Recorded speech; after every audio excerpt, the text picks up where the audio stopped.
বানহালসে একটি ফ্যান্টাসি পার্কে আমরা যাচ্ছি। ওখানে আমাদের টিকিটের মধ্যে বেশ কয়েকটা ফ্রি রাইডস ইনক্লুড ছিল। কিন্তু আমরা কিছুই চাপতে পারিনি। বড়দেরগুলোতে তো আর বাচ্চাদের নিয়ে যাওয়া যাবে না। আর ওরাও আমাদের ছাড়বে না।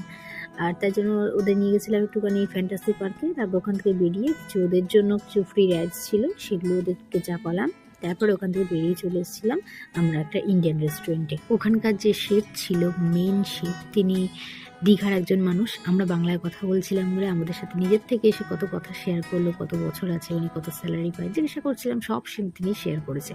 তারপর ওখান থেকে আবার কেবল কারে করে চলে এলাম গোল্ডেন ব্রিজে। কি সুন্দর এই জায়গাটা। তারপরে পাশেই ছিল একটা ফ্লাওয়ার গার্ডেন, ওটাও খুব সুন্দর।